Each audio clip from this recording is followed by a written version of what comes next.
this? No, you don't have to worry about Okay. that. So, you know, you're thinking about, wanting to know how to look after your gas lawnmower. There's probably a lot of people out there that want to know how to look after their gas lawnmower. Because I've never had one before. Ah, well, there you go. Yeah.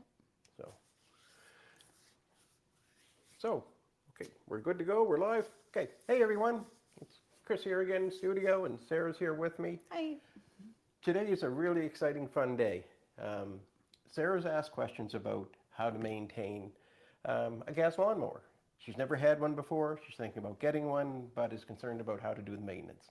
And if Sarah's kind of got questions along that same sort of line, Everyone's got questions. I'm sure everybody's got questions. So today we're going to be talking about how to maintain your gas lawnmower, and we're doing this in partnership with TORO. In fact, this is a TORO machine we have here. This guy is actually, this mower is actually 18 years old, and it has been not taken care of very well, and it's been used really hard. So this is a good example to be able to show Sarah some different things that need to be considered. As well, TORO is going to be helping us out. In fact, we're going to be doing a giveaway, and for anyone who's submitting questions to our live is going to be entered into a contest to win what looks like this, but brand new 22-inch gas-powered self-propelled TORO lawnmower. It's a beauty. It's much like this one, same horsepower engine, self-propelled, steel deck, and yeah, it's just a beautiful, beautiful machine. So we want you to send in your questions, get entered in the draw, and somebody's getting that mower at the end of the live today. So Sarah, we just want to kind of talk about maintaining your lawnmower, what parts are usually looked at being replaced, and what those parts look like. So we want to make sure that when we're talking about parts, that we keep in mind, us as a company, partselect.com, easyreplacementparts.com, that all the parts that we sell are OEM, original equipment manufactured parts. That means that the parts that we send you are exactly the same parts that the manufacturer put into their machine. So they know that those parts are going to stand up, make the machine work the way it's supposed to, and be a good, reliable product and a good representation of their name. To make it easy, we've got fun little small engine tune-up kits. So everything that you need for a small engine comes with it. So you got your filters, your spark plugs, all that jazz. So you can't miss any component. Exactly. It just makes it easy. So gas lawnmower, a lot of people are a little nervous about touching them, do anything with them other than using them. But they're really quite easy, and there's not a whole lot you need to do as an owner to maintain them. So one of the first things we want to talk about is the gasoline that you put in your mower. If you look in your owner's manual, it's going to give you recommendations to whether it's to be just regular style gas or high test gas. And it's going to have ethylene ratings and all that other good stuff to give you that information. So you want to check your owner's manual. And talking about the TORO, one thing that's really cool, if you go to TORO's website and you put in, say, the model number of your TORO lawnmower, snowblower, whatever it is, they have a huge library in there that you can take advantage of, which is just parts breakdowns, service manuals, all the documentation that you would ever need to do whatever you want to do with the machine. It's pretty impressive what they offer. And it's all downloadable.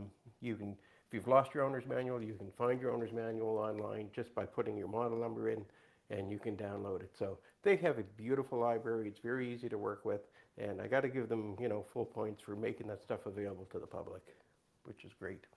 Okay, so gasoline we were talking about, just a quick thing. We have 2 bottles of gasoline.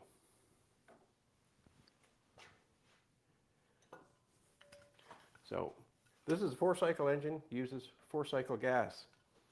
Now, this bottle here is gas we took out of this mower, and you can see by the color of it, it's not very good. It's not clear like it should be. It's actually quite yellow. So this gas is old, it's stale. This is not going to ignite well. This is going to make your mower hard to start and just underperform. You're not going to get the horsepower out of it that you should by using old gas. 30 days life is 30 days is typical life expectancy for fuel. After that, it starts losing its ability to combust. Again, loss of performance. The other one we have, and Sarah, I don't know if you can see this. See how close we can get here. Very close. You can see this is two-tone gas. Well, it's not really all gas. Is there water in there with it? That's exactly right. This was actually taken out of a lawn tractor's fuel tank here not that long ago. And the upper part is the gasoline that was in the tank. What's here in the bottom is all the water that was in that tank. So how does water get in?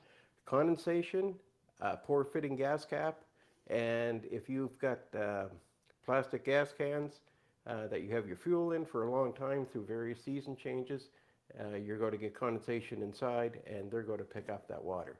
That is the best way to make your machine not start, not run well, and become a real problem.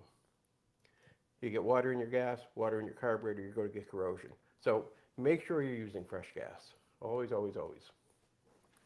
Okay. So Sarah, what sort of thing do you find yourself feeling a little intimidated about when it comes to looking after your mower or Okay, a mower? well, I know all of the highlights that we need to hit for, you know, a basic annual. We're looking at oil, we're looking at gas, filters, spark plugs. Right. And I know before you start fiddling in anything, you're supposed to disconnect the spark plugs so we don't have any accidental starting. That's a really good point. All right. A great way to start too, Sarah, is talking about safety. So yes, anytime you're doing maintenance on your mower, whether it's just cleaning the deck or something more involved, you want to pull the spark plug cap off your spark plug so that there's no way that that engine can start. All right, so it's on the front of this machine. Make sure my, yes, there. So that is disconnected, and now that can't ignite, can't do anything. That can't do anything. Sweet, No. all right. So you're nice and safe. So since we're at this end of things, and you've just removed that spark plug lead, why don't we talk about the spark plug? Okay, so I know annually is recommended for changing them out. Is that pretty much it? Just start the season, put a fresh one in? It's a good idea. A lot of people do it that way. Spark plugs have a fairly long lifespan, and again, it depends on how often you're using the mower. Somebody in commercial use is going to be using their mower a lot more than yourself or I would. But spark plugs are not that expensive, so it's a great idea at the beginning of the season to at least inspect your spark plug to see what kind of shape it's in. One, for wear, and two, it gives you an idea of how well that mower's been running, and we're going to talk about that once you take the spark plug out. All right, I'll get you to grab that. Okay, so we got, I'm gonna use the not appropriate terminology because this is all new to me. We got a wrench? Yep. A doodad? That's a spark plug wrench. All right, so we are going. And you'll find on most power equipment, there's two different sizes of spark plugs. And this one happens to be the larger size. And they're usually in there pretty tight. Here, table. let's get I that need a little more out space of your here. way. Yep, you My get right in favorite and at it. Term. We're There gonna, you go. There we go. There The you go. lefty tighties, or lefty loosey, righty tighty. Exactly. We're gonna repeat that Exactly. constantly today. Okay. All right, now where's our? So there's your spark plug. And she is black and delicious here.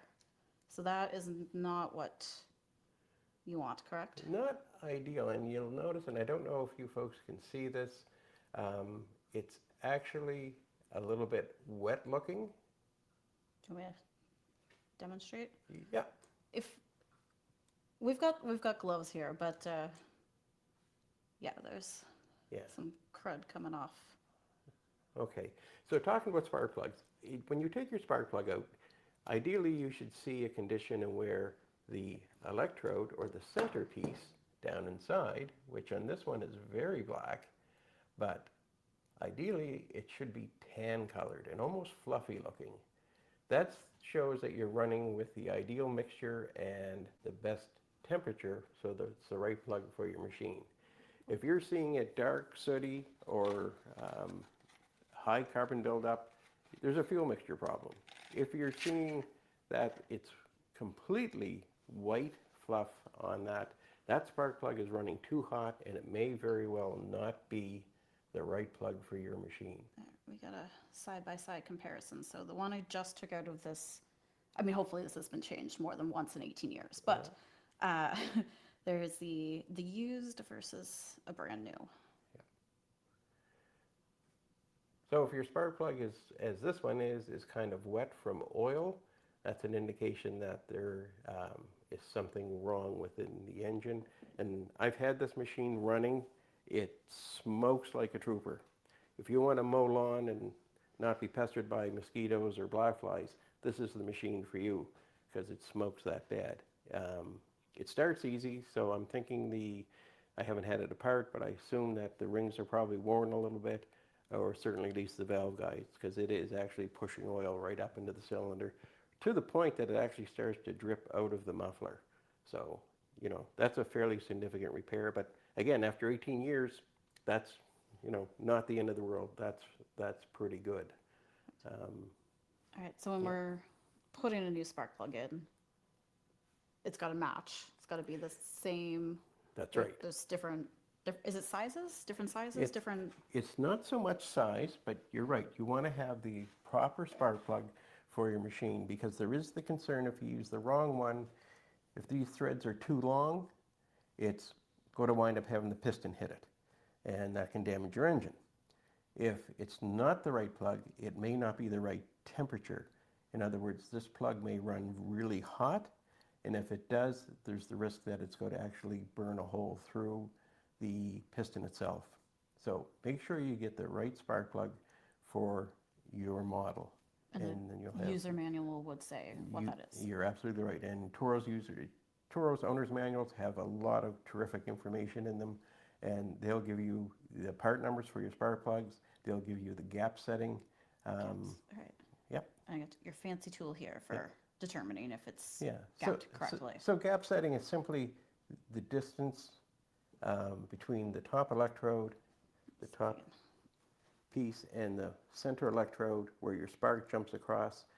So if that gap is too large, you're going to have a weak spark. It's going to be poor ignition. It's going to be harder for the machine to start. Having the proper gap setting gives you the most and best spark for igniting that mixture. So Sarah, you know how to gap that. We were talking about that earlier. Yeah.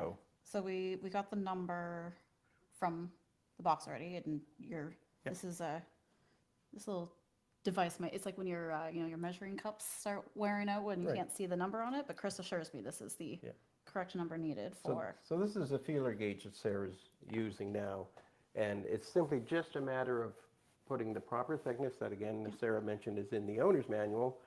It tells you what size that gap should be, and you simply just need to slide that gauge in between the two electrodes in order to make sure it's at the right setting.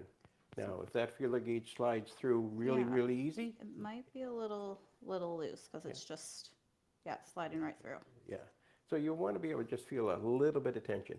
If there's too much, if it's hard to pull through, you need to open up that gap so that it allows that gauge to slip through with just a little bit of friction. As someone who doesn't have that intuitive feel for this, I'm going to get you to confirm if that needs to be tightened a little, or if it is, because it seems like it flows pretty smoothly through. So that's got a bit too much of a gap. I don't know if it's picking up, but you can hear, put my microphone really close to it, and you can kind of hear it tapping. Yeah, as I try to just move that feeler gauge up and down, there is some play there. So we want to close that gap just a little bit and then recheck it. Okay. And I mean, this plug right now will still work, but it's not going to give you the intensity of the spark that you want for ideal performance. And we said we can just smush it into a table a little bit? There are some tools that are available to make that, to help assist to bend, to press that down or open it up. But you're going to want to, you can do it your own way, either give it a small tap with a rubber screwdriver, or even here, you On know, this you can cork give surface? you can give it a tap on the I'm bench. not gonna worry about any ceramic or anything. No, Pretty no, durable. you should be Okay. fine if you're just doing it on wood. I wouldn't do it on metal. Just give it a bit of a tap, and then recheck with your gauge, and it should be good now. So it's You can, gripping? yep, you can feel that. Is that still too, we got a little, Yeah, maybe a little. Give it couple another more one. taps? Give it another one. So your spark plugs will come gapped from the factory. In some cases, depending on how the box has been handled and it floats inside the box, it is possible for that gap to be changed. So you'll want to just take a few seconds and make sure that it's gapped expert properly. approval?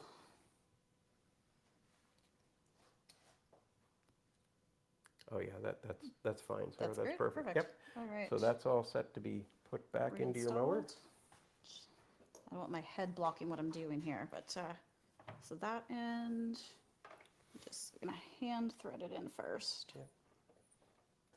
So again, spark plug and any other part for your TORO mower can be ordered through our websites. And as well in there, if you haven't been on our site, you really should check it out, because you'll not only find all your parts breakdowns, but you'll find a lot of useful information on how to change some of these parts, how to maintain your product, and Enough so tension there? you want that good and tight. That's not a super long handle, so that's good. Don't use an impact gun when you're putting spark plugs in, please. You'll just wind up, if the potential of cross-threading and stripping out that cylinder head is really quite possible, so you don't want to do that. So thread the plug in by hand and then secure it as Sarah did with the spark plug wrench. Whether it's a socket and a ratchet you're using or an actual spark plug tool, either way is fine.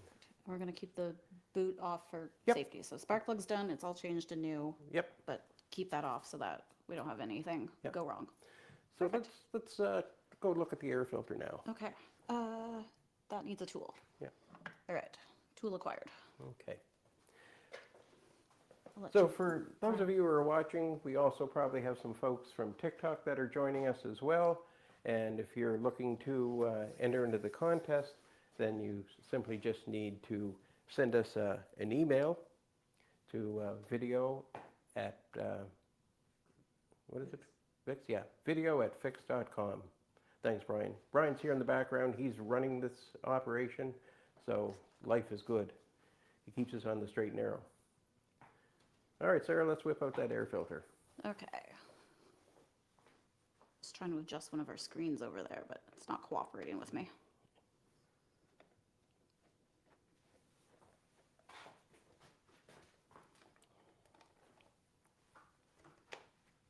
Ooh, okay. This hasn't, this is fun. Oh, look at that. It's a little woolly. All right, like I said, if any Nice. spiders come out of this, you guys are gonna hear some unnatural sounds coming from me. Oh, that's almost tempting. Chris has been known to put Halloween props in Yeah. various Yeah. locations. Oh, yeah. See, now that filter, I don't know if it's 18 years old, but that filter has not been changed in a very long time. Ooh, delicious. Yeah, good That's stuff. gonna be the Yeah. word of the day, folks, is delicious, as every component of this. So in thinking about a gas engine and how it works and how critical air is, in fact, the operation is so much tied to airflow, it's not even funny. But when you think of it, air has to be sucked into that cylinder. It has to then be mixed with fuel so it can atomize. And then the pistons go to compress that and then push that air from the explosion out through the exhaust. So it can't pull in a good mixture and push out a good amount of pressure through the combustion cycle. This is actually kind of oily. Yeah, I'm not surprised. I'm not surprised. If it can't get air, air filter's there to protect your engine. It's there to stop all the debris from being pulled inside that could potentially create a problem within the cylinder, scoring, premature wear, whatever. So air filters really, really important, and they're not that terribly expensive. And if you're in an area where you're mowing, it's typically dusty, dirty, whatever. It's worth changing your air filter every season. maybe it just looks a little dark, maybe you can't see it, but trust me, that filter is probably, And these are paper ones, right? So you can't wash it. It that- has to be.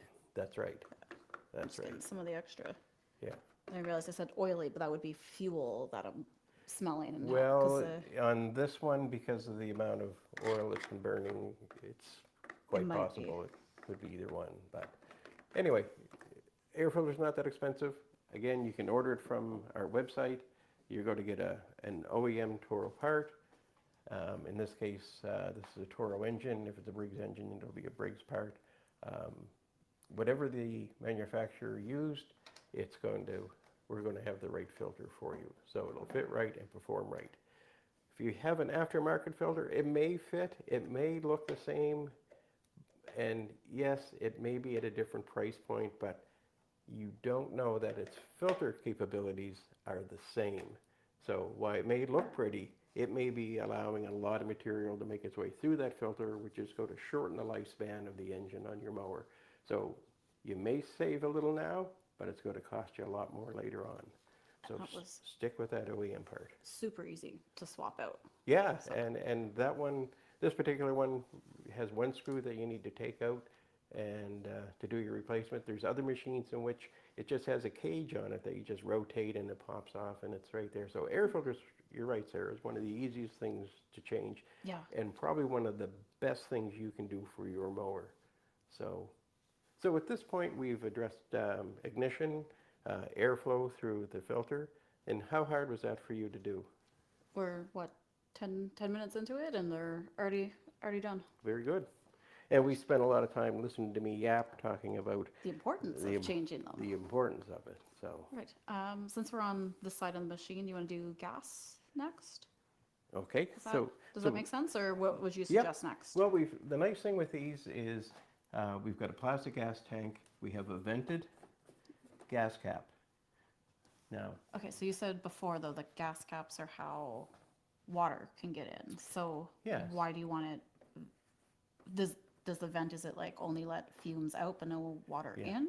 what it actually does, and that's a great question, is a vented cap allows air to be brought into the gas tank. In other words, if this sealed really tight and no air could get in, this machine wouldn't be able to gravity feed the carburetor. It would actually airlock and you'd have no gas. So the tank needs to be vented.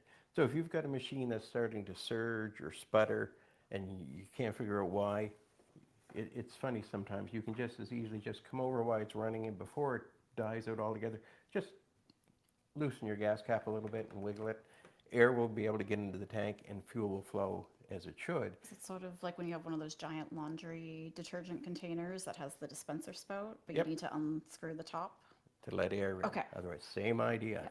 And so in a lot of cases, you'll find that the problem you're having with the machine not running well may not be a carburetor issue like you think. It may just be that the gas tank is air locking.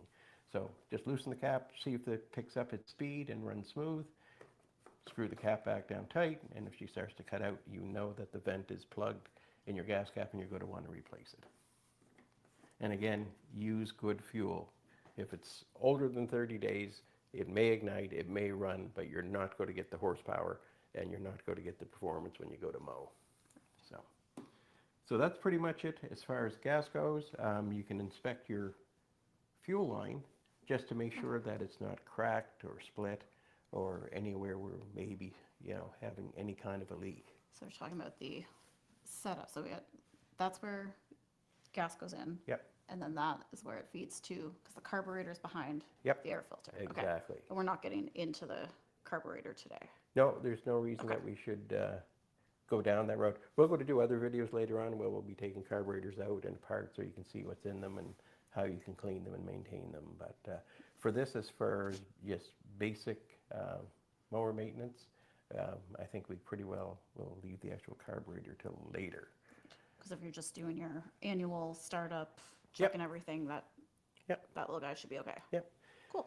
So one of the other common things we'll want to check is oil. That's the lifeblood of these machines. So we'll want to look at the quality of oil, the amount of oil, and whether it needs to be changed or not. Okay. I'm gonna prep our paper towel because I know we'll need some of that. Yeah, this is the messy stuff. That's why we're wearing all black today.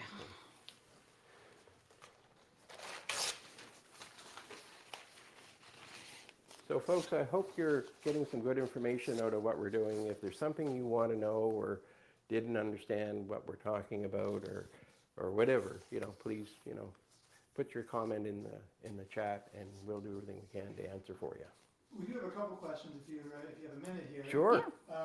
So Card Beast 3045 asks, are vented gas caps common on most gasoline-powered lawn care items? I have some chainsaws that I was assuming the carb is the issue, but never thought of the gas cap. Pretty well every gas-powered product that has a gas tank will have some sort of a vent. So yes, your chainsaws do bring air in. Sometimes they'll do that through a little vent in the gas tank itself on chainsaws and weed whackers. So if you take the cap off and you don't see any way at all, and chainsaws are a little different than mowers because this engine's pretty well always staying as it is. Your chainsaw, of course, and your weed whacker, you're going to have it in all different positions. So if it was a vented cap, it could very well leak out. So chances are your gas tank has a vent, but it'll be a tiny little reed-style vent mounted into it. So it's designed to allow air into the tank, but no liquid to come back out. And if you look at your parts breakdown, in fact, if you want to go to our site, put in the model number of your saw and have a look on your parts breakdown and see where the gas tank is, you may actually see that little vent that's replaceable is there with its own part number. If not, it comes with your gas tank. But that is a possible problem. So if your machine's not running smooth and you're not sure, you can turn that chainsaw so that gas cap is up, so that if you do loosen it a little bit to allow air in, and you can do the same test that we were talking about by doing it that way. So again, turn the saw up so gas can't pour out, loosen the cap while it's running. If it starts running nice and smooth, you know there's a problem with the vent on the gas tank. That's a great question. I don't know how many times people have gone through carburetor cleanings, carburetor replacements, and the machine still doesn't run properly. And you happen to come across a gas cap that the vent's plugged in it, and that's all it is. So, it's an easy thing to check, especially on your mower. If it's not running smoothly, it's surging and trouble keep going, you just loosen that cap a little bit. See if it picks up its fuel and starts to run smooth. Saves you from a whole teardown. Yep. If it doesn't, then there's another problem. But if it does start to run smooth because you've let some air in there, you just need a gas cap. Okay, so oil. All right, so this one here, is that another lefty-loosey deal? Yes, it is. Yep. So oil is the lifeblood of an engine. It has to have lubrication. When you think of the speed that engine is running, and I don't know how many people do, but I'm one of those weird people that when I've been mowing and I hear my mower revving up as it gets into heavy grass, it comes to mind how how many times that piston is going up and down in that cylinder, how many times that crankshaft is turning, and how many times those valves are being opened and closed in order to make it work right. And I mean, we're talking, RPMs, 1700 per minute. You think about how fast that piston's going up and down. And it has to do that without there being friction. And in order to do that, it needs to have a good lubricant. So if your oil is old, if it's thin, if it's dirty, all that's going to do is start to prematurely wear out your engine. If you put snowblower oil into your lawnmower.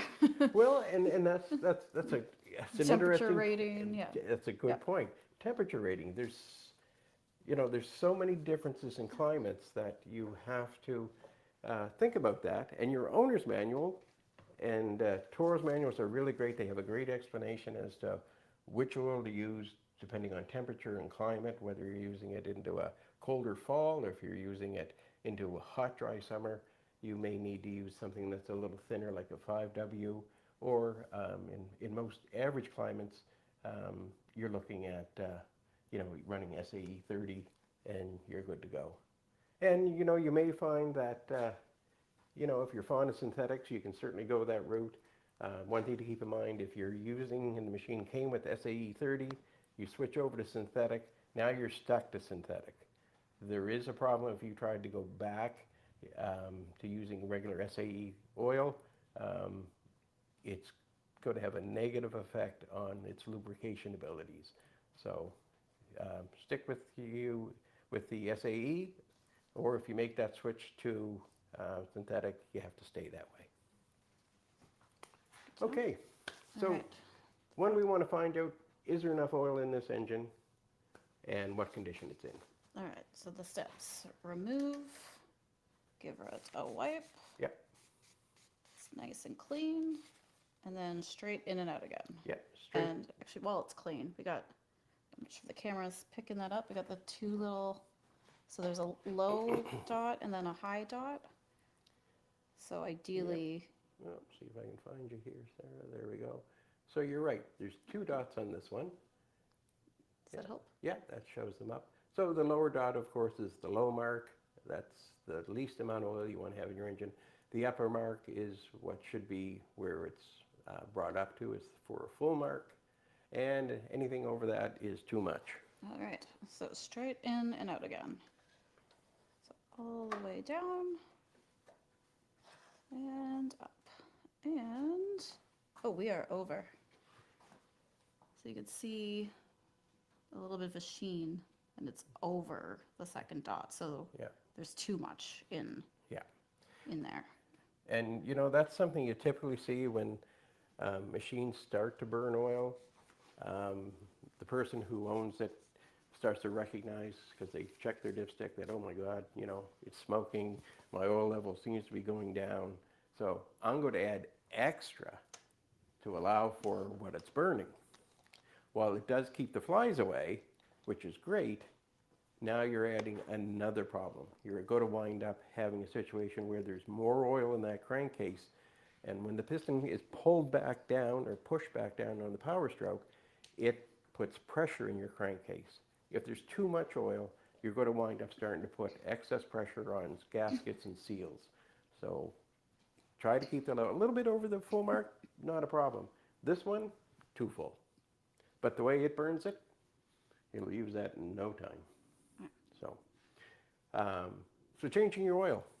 Definitely want to, at the beginning of every season, put fresh oil in it. There's two ways to do that. One way, you can simply take your mower and put it up on its side, and always, which side goes up? You want the carburetor and the air filter to be on the top. Okay. Because you don't want to flood those, right? Right. Okay, yeah, so they're on this side of the machine, so this side, you need to tip those. Right. So they're on the top. Okay. So you're going to want to tip that, and then you're going to want to tip that over so that the oil can run out of the dipstick tube into a pan. Now, That sounds messy. it can be. There's also, this machine is fairly heavy. So there's a concern that, well, I might be able to struggle turning that thing over without making too much mess. You may find it, if you were to do it, a bit more effort than you really want, a bit more of a challenge. So the other way you can do that is you can actually suck the oil out of the crankcase into your waste container, and that saves all that lifting and dragging. So anytime you want to remove the oil, whichever way you're doing it, it's always best to warm up the engine a little bit. Allows that oil to get a little bit thinner, so it flows better, makes it easier whether you're pouring it out or whether you're using a hand pump like we're going to demonstrate to remove the oil. So now today, Sarah, I'm not kind enough to warm this up for you, so We're also it's going to be inside. we're inside, so it's going to be a little bit harder for you to use the pump to get that oil out, but I think we can do it. Yeah, So let's here. give that a try. Where'd all our Where did we hide all that doodads stuff? go? We had them. Are they in the sink? I did make a mess earlier, so they might have. Where did we hide everything? I don't know. So I'll look for those. Okay. We put it in Brian, do here? you have any more questions coming through that you would like to have answered? Yes, sir. All right. Oh, we found it. Good. Awesome. Well, when you can answer, Yep. someone's asking, do you lubricate the wheels? Something to be said for and against. Lube tends to pick up grit and wear plastic. What do you say about lubricating wheels? Yep. Answer that at your leisure, Chris. Yeah, no, that's an awesome question, and there's two types of wheels. This particular one has a bushing inside the wheel for the axle. Um, Other ones have a ball bearing system inside the wheel. So the ball bearing one are sealed bearings. You really not going to accomplish a whole lot by greasing that up, except to your point, you're going to wind up getting a bunch of debris stuck to it, which can, if it's a bit gritty, you're going to cause some premature wear on that seal. This style one, where it's a sleeve bearing, it's one where you can, and we're going to do that if we have enough time. Okay. We're going to pull the wheel off, clean up the shaft, and apply a lubricant and put it back together. And that will help have the wheels turn smoother, and that grease will help keep the water out of there as well, and make for a longer lasting wheel. So depending on which type of wheel, if it's a ball bearing style, you don't need to do that lubrication. If it's a sleeve bearing like this one, it doesn't hurt to clean up that axle and apply a bit of lubricant to it. Okay, Sarah, let's see about getting some oil out of this Okay. sucker. So we've got, I'm going to bring our handy dandy over. nope, it's just, okay, so we've got our container that the old product's going into. Yep. And then the pump. Okay, All right, I'm going to hold the container. okay, so we determined red is that one, and Red the is the black one is out. going into Yep, where the, right. all the So way we're down. just slipping that in. Okay. Does it need to go right to the bottom? Is that create- Ideally, you don't want it so it's jammed down. Okay, there we go. A little bit of, I can't even Air? talk anymore. Jammed down so you're actually closing off the opening by having it in too far. So all just right. give And that then, give that pump a little bit of work. now we wait. And I remind myself that this is easier than tipping a machine over. How much would this, like a lawnmower of this size, weigh? How much oil? Or How much, would it- how much does like the machine weigh? This is probably, I have a little sheet somewhere with the actual weight on it, but it's probably somewhere around 30 pounds. Oh, okay. It's not, I've got dogs bigger than that. You know, depending on the size of the engine, they can be more than that, but Because it's just more where it's not there's, something you want to pick up on a regular basis. Oh yeah, let's see if we can get that. Oops.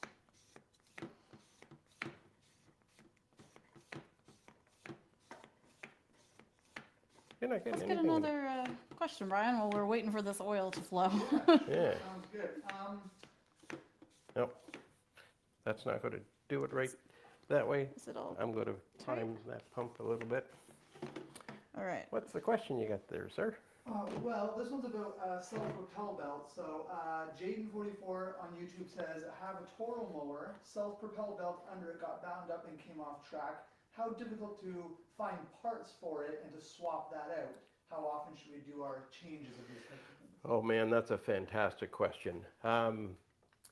Drive belts are like any belt. They're a normal wear item. They will stretch over time. The harder the mower has to work up hills, thick, heavy grass, the sooner the belt will stretch to the point of having to be replaced.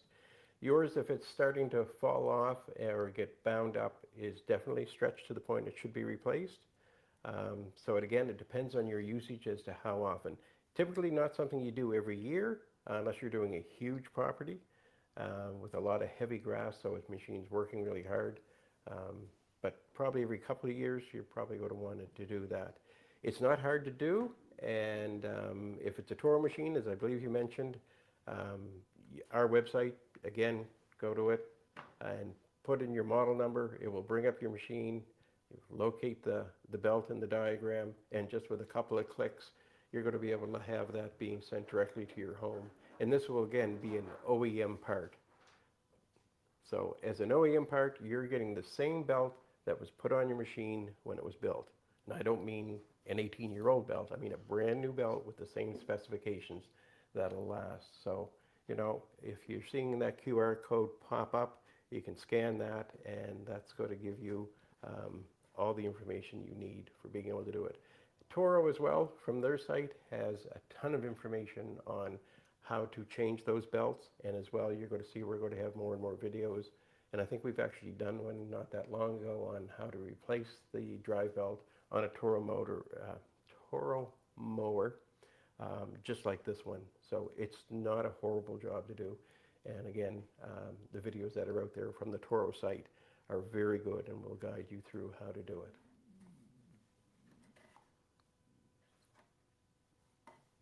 All right, so what do we need to get this pump working here? Well, you know what? I'm just going to give this pump a little prime while we're talking. And keep that upright. I got it right here for you. Perfect. These pumps actually work pretty well. I'm going to just use a little lighter oil for it. The only thing you need to do occasionally is just prime them with a little bit of oil to get them going. Any other questions there? Yeah, another one is, should oil be changed once per season or after a certain number of run hours? And also the common question of, for storage, should we empty the fuel or add stabilizer? So first we'll answer should oil be changed once per season or after a certain number of run hours? The owner's manual will give you two recommendations. One on time, which is every season. As well, it'll give you an hours rating based on their style of engine and size as to how many hours that you should be changing your oil. Now, in most cases, for the average homeowner, once a season is perfect. For those of you probably in a commercial application where you're putting a large amount of hours on that machine in a season, and again, the climate that it's running in, it may be more sensible to use on an hourly basis. But again, your owner's manual will give you that information. Now, fuel stabilizer, and I'm really glad that's come up in the conversation because fuel stabilizer is a wonder product because it will allow you to have your gas stay in your machine longer than 30 days before it starts to degrade. So fuel stabilizer through the season is great to have in your gas, so you don't have to worry about what's sitting in your gas can, that if it's over 30 days, now I need to dump out this gas and go get fresh and allow it to stay much, much longer. Especially fuel stabilizer is recommended for the end of season. So when you're putting your machine away, depending on your climate, how long your machine is put away for,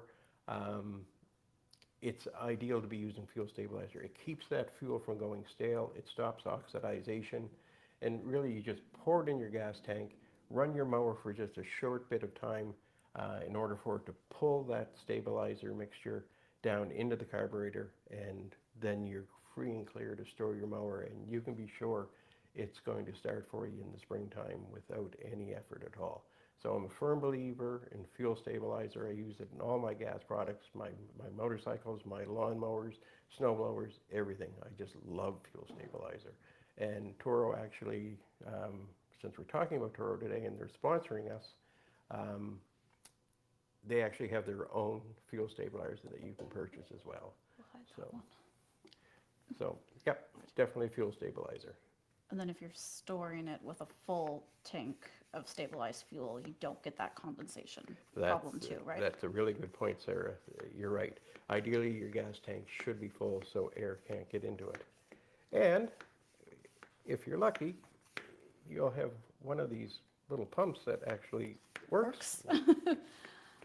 There's our test run when no one was watching. So we've done this earlier today on a different machine, and this thing worked just fantastic. And if you don't believe me, you can believe Sarah because she never lies.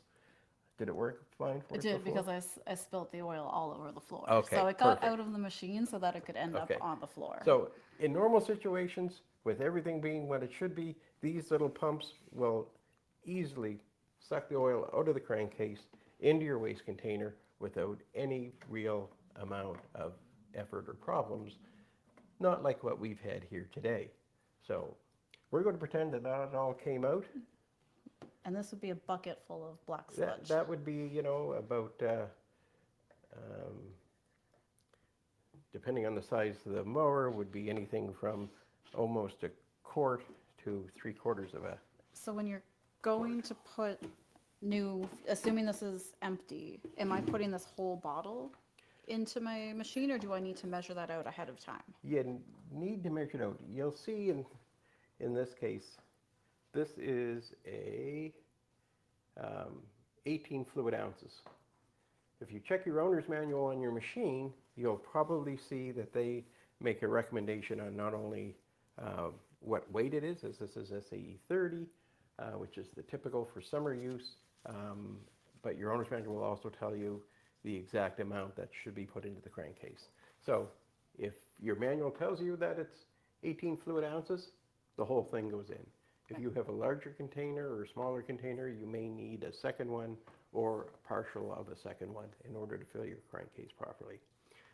So whenever you go to fill your crankcase, of course, put your oil in, put it in slowly, put in about half the bottle if you've already drained everything out of the crankcase. Take the dipstick, check it. If it's... So it would be the same like that you did at the beginning. You pour some in and you just test and see where, so as soon as you're between the two dots. As soon as you're between the two dots. You're good to go. Yeah, and again, if you put a little bit more in than there should be, if it's just over the line, don't worry about it. It's not like you got to try and figure out how to get that out of there. That's fine. But if it's way up the dipstick, you've got too much in it, you're going to have to pull some of that out. And that crazy little pump thing that failed miserably while we were demonstrating it is your easiest way of getting that out. And we do know there's oil in here because it was overfilled. Exactly, exactly. So anyway, that's basically the, oil's your lifeblood. Oil's what's going to make your machine last a long time. So treat your machine well. Use the proper oil and change it at proper intervals. And again, if you're not sure, check your owner's manual. And if you don't have your owner's manual, you can go to the manufacturer's website and you'll find all the information there. And if you do need oil or any parts for your machine, again, I'm going to promote us because I think we do an awesome job of filling your order, getting it to you in a timely fashion. And again, you're only getting OEM parts, which again, same parts that the manufacturer put into the machine, who stand behind it, who warranty it. Those are the parts that you're going to receive, and it's going to make your machine run properly and run, extending its life a lot longer. So I know the gas needs a stabilizer to last Yep. longer. If I only use half a bottle for the oil, is that the rest of the bottle fine or is it, you should only buy what you can use in a season? Okay, so if we're talking about your oil and... like the shelf life once it's opened. Right. No, you're fine. As long as it's sealed tight so the moisture can't get in, Okay. then that's going to be... It doesn't need any additives or anything like that? No, if it's, 5 years old, you might be a little concerned, but no, in most If I cases... haven't mowed my lawn in 5 years, I got bigger problems. Oh, there you go. That's a good point. That's a good point. Okay, so we talked oil, fuel, spark plug, air filter. We actually wound up talking about wheels, thanks to the question. Yeah, that we do you had. still want me to take Why- one on and off here? Why don't we do that, Sarah? Okay, all Yep. right. Perfect. We're So, getting out the power tools. all right. Sarah likes her power tools. And you know what? I'm kidding in that, but really for anyone out there who is feeling a little intimidated by maybe not having the strength or power in order to loosen some of the bolts and stuff that's on your lawnmower, as Sarah's demonstrating here today, there are a lot of tools out there that make that job so much easier. And even if you're starting to become an old guy like myself who doesn't want to be, wrenching heavy on things anymore, some of these impact tools are just the answer. All right, and this side's pushed in because we're lefty-loosey. Yep. All right. So I'm going to come around Oh, gosh, okay. and do this. Now, keep in mind, This is... Okay. Do I need to hold? Oh, do we want to prop this up first? you can, I'm just going to You're hold gonna it prop for it? you. Okay. So, yeah, so you can, Okay, so that hopefully is on there. nope, It's not on there? it's All not. right. Come on. You want to make sure anytime you're putting a socket or wrench on it, there you go. Okay. That it's on nice and straight. Okay. Yep. Yeah, it's gonna get a little noisy. Sorry, guys. Oh, we like that sound. That's a great sound. Oh, and she's clear. Okay. Okay. So what do we got? All right, so we got a little spacer. A little spacer washer. Yep, that's important. Okay. You don't want to lose that. it. All right, Okay. and then just the bolt. Right. Is that the right term? Is that Yep. a bolt? Okay. So when we And a look wheel. at this is the version of wheel that we were talking about that is simply a sleeve bearing. So as we look inside there, you can see that, flip it over, Sarah, and we can see Okay. that a little Okay. easier. Yeah, so that is a pressed-in bearing. That is an oil-impregnated bearing. So from the factory, when they built that bushing, it had oil squeezed into it for lubricating, and it gets released as that bearing warms up from use. But over time, that lubricant will disappear, and now the bearing will start to wear, and that's when you start getting the sloppy play, and the wheel starts wiggling on the shaft. Oh, I suppose we should have shown that before I took it off of there, but No, well, we'll show because we're going to put it back on. sure. So what I would do with this mower, the wheel isn't bad enough yet to have to replace. The wear in the bearing is not that bad. So Sarah, let's clean up that shaft and the bolt a little bit, just with you can do it with the cloth. Oh, you had a cloth in your hand there. Oh, you're welcome to that one. Perfect. I took it from you in the first place, so It's okay. You were covered in. very fair. Okay. So there's that QR code popping up again, so please make use of that so that you can Yeah, look at all. have an easy link to be able to get the parts for Again, your machine. our word of today, delicious. So we get all. So is this lubricant or is this just dirt that I'm scrubbing off here? That is a little bit of, that's a lot of dirt, and it is a little bit of lubricant that's been ground in and baked onto it. So as long as it's nice and smooth now, and no big ridges or grooves in it, Yep. then we'll put some lubricant on there. And I'm going to get that for you because I think I hit it.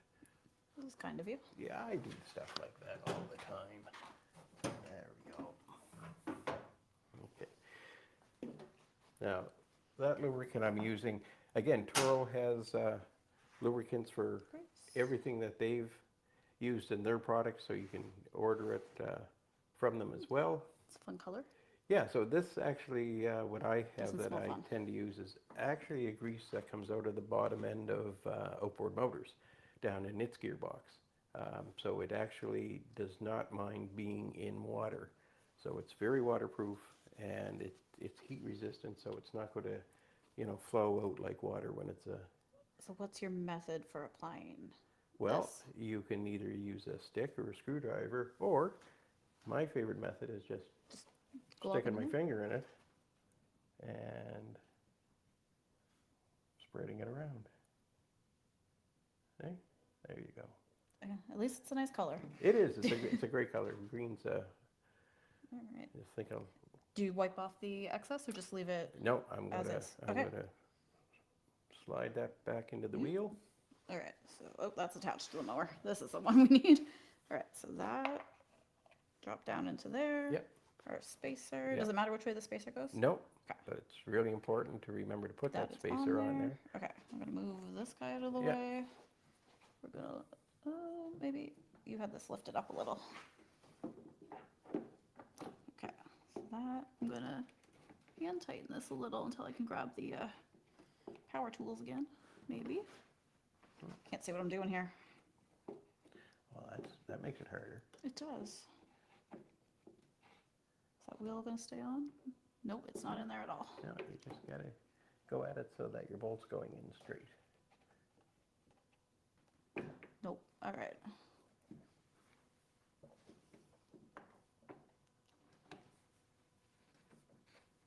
There you go. Teamwork. Yep. All right, that is. Okay. And then we gotta flip this to the righty-tighty side. Okay, so this is still lined up. You were, okay.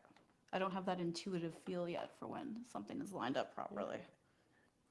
Go for it. Is that the? Okay. I'd give it another shot. Another? Okay, that's, There you go. all right. There. Now give that a spin. Woo. Okay. So that's And well then- lubricated. That's going to be good. That was this. So that's all the, Yeah. when you say the play in it, that's all that little Yeah, wiggle back and forth? It's that wiggle. Instead of it running Right. straight and true, It's not too bad though. It's not bad, but it's in time. Now we've gained a little bit more life because we've cleaned it and lubricated, which is the main goal. This kind of maintenance is all about having it, last longer before you have to replace it. And are the wheels, I can't remember if we answered that for the question that came through, is doing that to the wheels in every spring activity? It's a great idea. If you really, again, depending on where you live, what your mowing conditions are, if it's a dusty area, and if you're, you spin the wheel on your mower when it has no weight on it, and it seems like it's draggy or you're hearing a bit of grinding sound, then by all means you're going to want to take that apart and take them out, clean the grease and the guck off them, re-lubricate them, put them back. If it's sleeve bearing like this. If it's Okay. ball bearing and the wheel's really wobbly or it's grinding or whatever, It's just a new wheel. the bearings are gone and you're going to be looking at a new wheel. Cool. All right. Okay.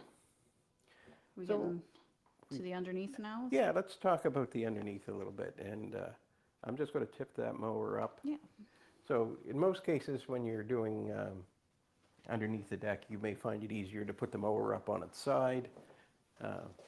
For today, we're going to do it a little different just so that you can see what we're doing.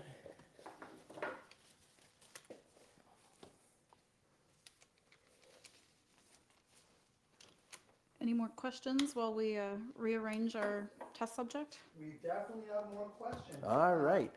So, if I do not use the fuel stabilizer before winter and I try to start the lawnmower in the spring and I have trouble starting at that point, is it too late to pump the oil and fuel out? Will I have damaged the motor? That's from Todd via email. Okay.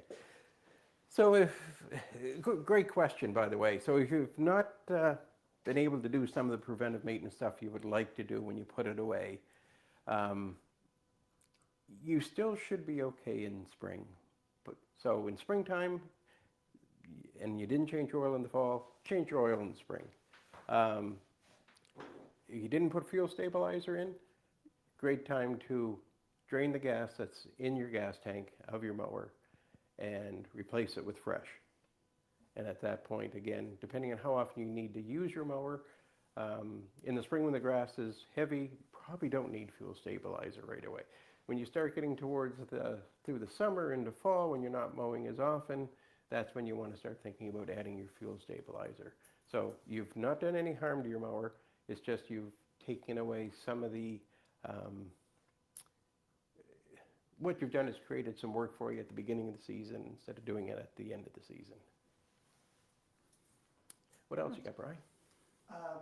Well, on Facebook, Tim asks, is there a side you should not tip a push mower up on? I remember a neighbor kid that had an oil spill out when he tipped his dad's mower to one side or the other. Ooh, Yeah. yeah, we talked about that one. Yeah, before. that's a great question, and it can happen pretty easy. You always want to tip it so that the air filter and carburetor are pointing straight up. If you do it the other way, two things will happen. One, to your point, some oil will run out of the crankcase breather all over onto the ground. The other thing that can happen is the gasoline will move through the carburetor and wind up pouring out through the air filter. And that's why you want to have it so that whenever you tip your mower deck up, it's in that position where the air filter and the carburetor are facing the sky. Okay, so let's quickly talk about blades a little bit. Most people know about lawnmower blades. So there's several different types of blades, and ideally for the best cutting of your grass so it looks the best, grows the best, and as well make it the easiest on your mower so that you're not wasting a lot of horsepower and fuel beating your grass to death instead of cutting it. So it doesn't take any great amount of time to remove the blade. And Sarah, I'm going to let you take the blade off of this one, and we'll just go through that process. And again, we still have our spark plug wire off, so if we do decide to rotate this, we don't have to worry about it, Kick in and suddenly, Bingo. the engine firing and taking off and removing fingers and limbs. all right.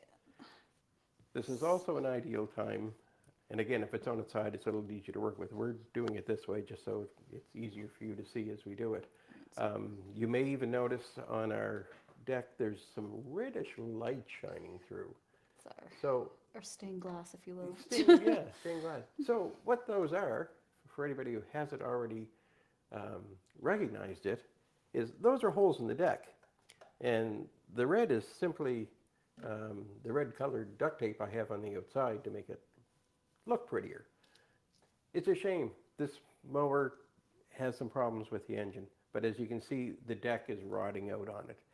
And that deck is a strong deck. It's got good metal in it, but the owner neglected after usage to clean his deck. So that leaves a whole bunch of wet, acidic grass stuck to the underside of the deck. And what that does is starts to eat away at the metal, and it corrodes, and pieces like this break out. And that becomes a fairly expensive repair. You know, decks are the most important and strongest and heaviest part of that machine aside from the engine.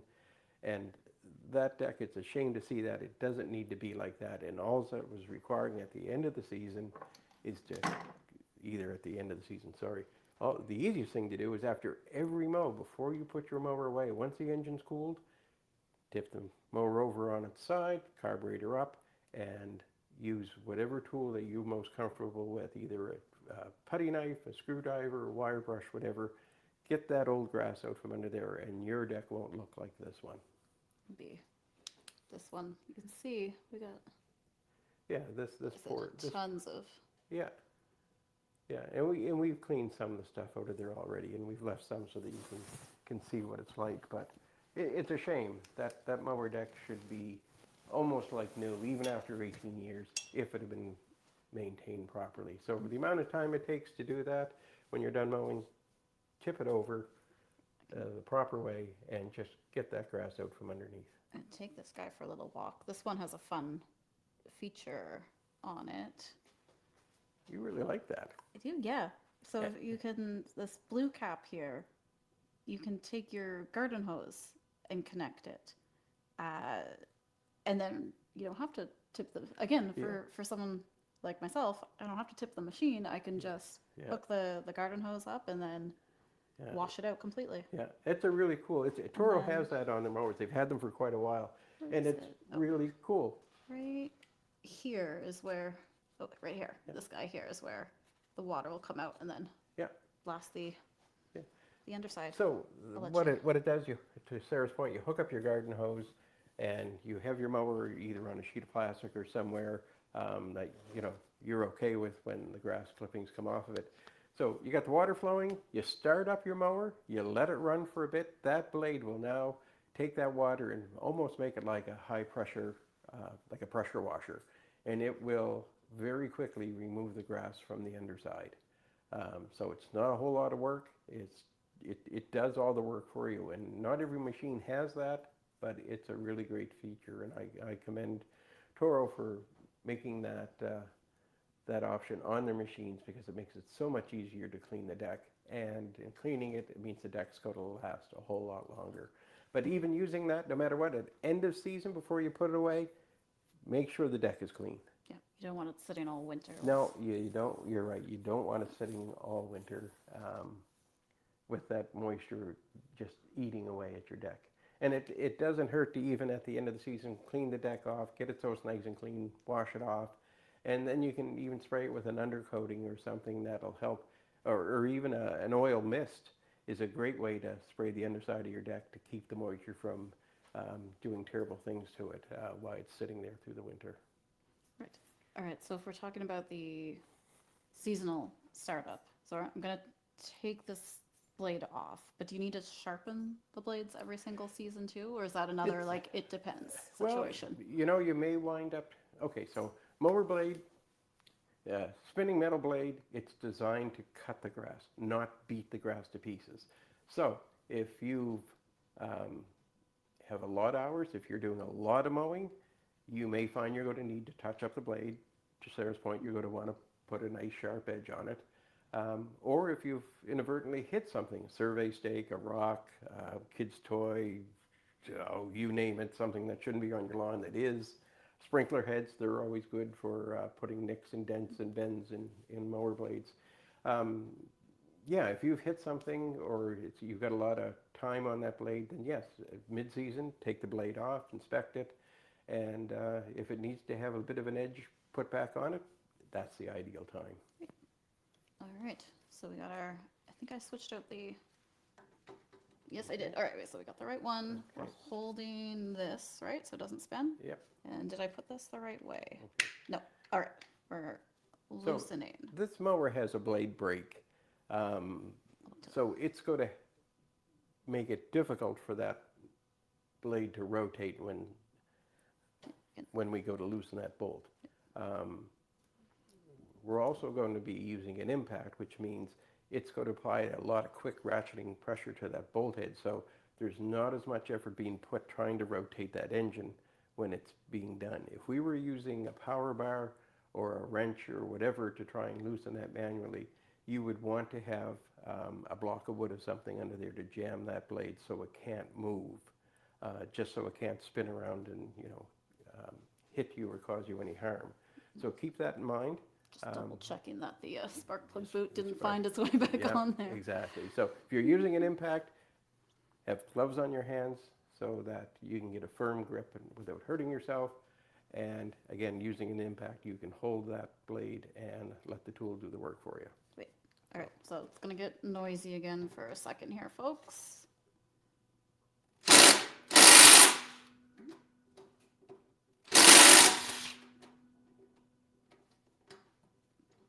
Just keep in mind, I don't know what I'm doing with these. Okay.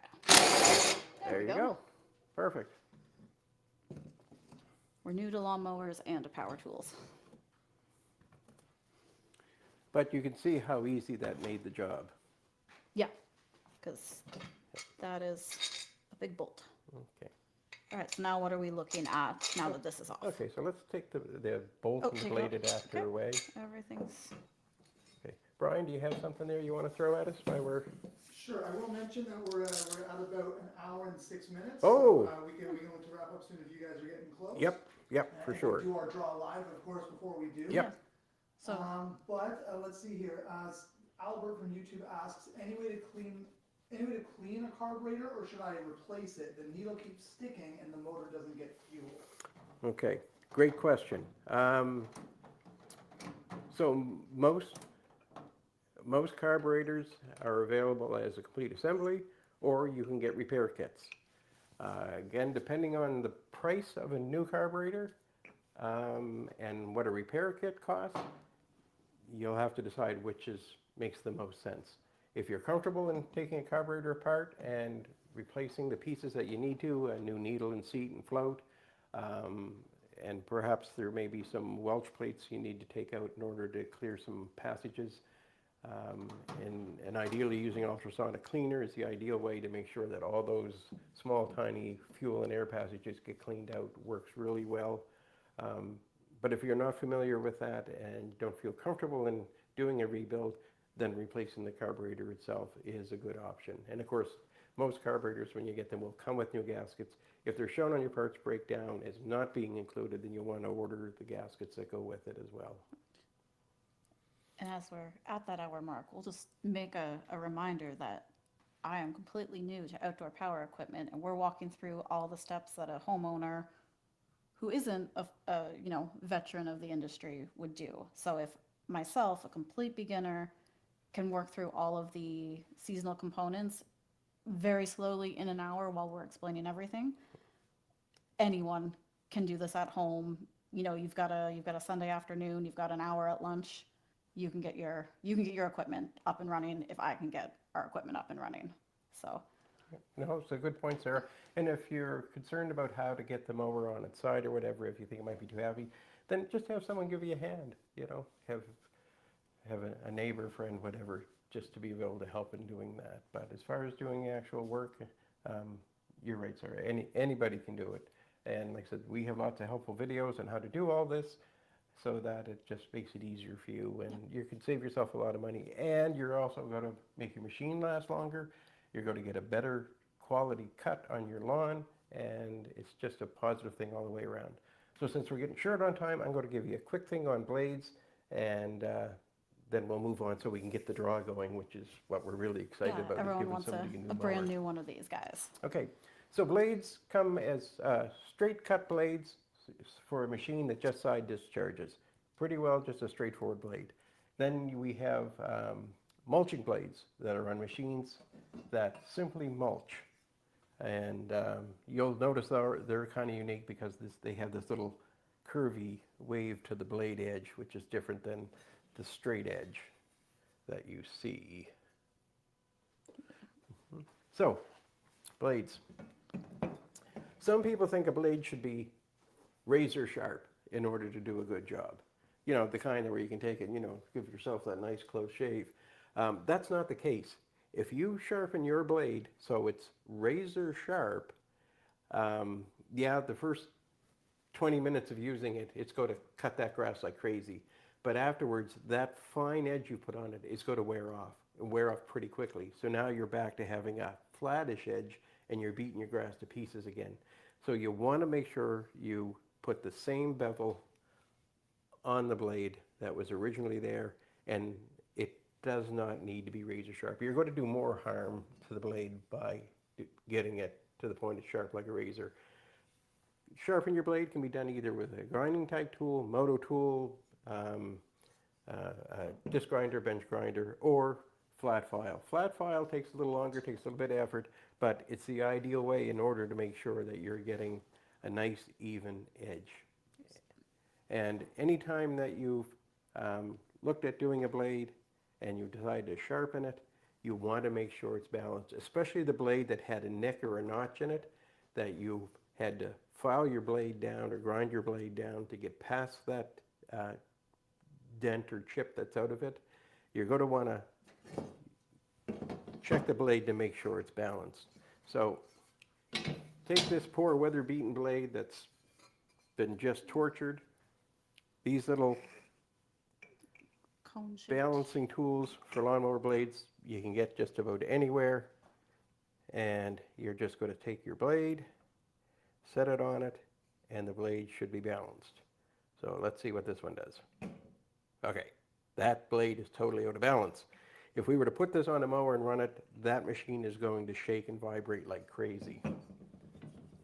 So I guess that's if you're mowing your lawn and it's shaking. Oh yeah, there's you your start the blades out of the balance. machine up and engage the mower blade, it's going to just shake and shimmy. So this is our brand new. So this is a brand new blade, but even if it's one I had sharpened, and I put it on the little balancer, and as you can see, that blade is balanced. That's what you want. That's going to give you a good cut. It's going to make your machine run smooth, and all is good. So that's a little bit about blades. Yeah, you can buy a lot of aftermarket blades. They're great, they're pretty, they're shiny, just like the new ones that you would buy from the manufacturer, but they don't last as long. They bend, they lose an edge really, really quickly. If you are looking to care about your lawn, care about your machine, make the proper investment, buy a blade that's an OEM blade, and you can get that from our website so easy, it's not even funny. Pop in your model number, you'll get the exploded view, select the part you want, put it into your cart, put in how you'd like to pay for it, how you want it shipped, and we'll have it delivered right to your door, and you'll be up and running. And if you're not sure how to change it, we have lots of videos on how to do that. So we're here to help you. We've shown today that anybody can do maintenance on their machine, and it's not that hard. So again, if you see the QR code, you're going to want to capture that. And as well, if you're new to our sites, you're going to want to subscribe and be prepared, because you're going to see all kinds of great information from us, not just for lawn and garden products, but for appliances, power tools. We're here to help you. You need parts. We're here to make sure that you get them. And we're going to try and help you all the way through between blog articles and videos on how you can maintain your products and how you can keep them running with new, original manufactured parts. So, shall we think about a draw? Or is there any questions you see, Brian, that you think we should answer before we do the draw? We've got a billion questions left, so we could go on forever. Excellent. So we'll maybe do a couple. Someone's asking, how often should we change the fuel filter? Oh, good question. We didn't talk fuel filters. We didn't talk fuel filters because fuel filter is not something, it depends on the mower. Older mowers used to have an inline fuel filter, and those would last actually quite a long time where you really wouldn't have to do anything to it. If you're concerned, every 2 years. if you've had a fuel tank of bad fuel, dirt's gotten into it, change the filter, because that's in the filter that's gotten through, it's being held in there, it's going to restrict airflow. So, but most machines now will have a filter somewhere in the gas tank. It may just be foam or whatever, and it's not something you readily have to do unless you are experiencing some sort of a fuel flow problem. So if you've got a lot of water in your gas, that filter may be contaminated. If you've got a bunch of dirt and it's your carburetor can't take in any fuel, you'll look at wanting to replace that filter. Excellent. I think the last one before we do the draw, because I'm sure people got to get on their merry way, is synthetic versus regular oil. What's the difference, and should we use one over the other? Okay. It's a huge question that comes up all the time, and it's really about, you have a more expensive oil in synthetic, you pay a little bit more for it, but it lasts longer. It doesn't break down. And the nice thing with it, when you're storing your mower away through different seasons, it doesn't tend to break down from moisture the way SAE 30 does. So it's your call as to which one you want to use. One is a little less expensive, but requires more frequent changing and is more susceptible to contaminants compared to synthetic, which you'll be able to run it longer before changing, but you're going to pay more for it. And again, once you've made that leap to go from regular SAE oil over to synthetic, you're now stuck to synthetic. You can't go back. You're now down that synthetic road. Perfect. Okay. Drop time. Do you mind if I borrow your mic? Oh, yeah. Give him a hat. Thank you. Okay, everyone, it is time for the draw. What we're going to do is I'm going to share the screen. You'll see a digital wheel spinning. We have over 250 submissions, so it seems like a lot, but those are great odds. Yeah, just a reminder, whether you win or not, please visit us at ereplacementparts.com, partsselect.com. You can get repair parts, authentic repair parts for all of your outdoor power equipment, all of your major and small appliances. You can get your home up and running using our authentic parts. So feel free to scan the QR code that you see on screen. That'll take you directly to our website, to our TORO parts site, and you can enter your model number and get parts that you know are going to fit and going to work, and you won't have to do a repair like that again for a long, long time. So with that said, we will bring up our picker here, our name picker. Let me remove this QR code for a second. So I'm going to hit spin. If you are the winner, if you're on YouTube and you're announced as the winner, just email us at video@fix.com with proof of your channel name, and we will get that sent out to you. If you're Facebook or email, we will reach out to you directly to facilitate that. So good luck, everybody, and let's go.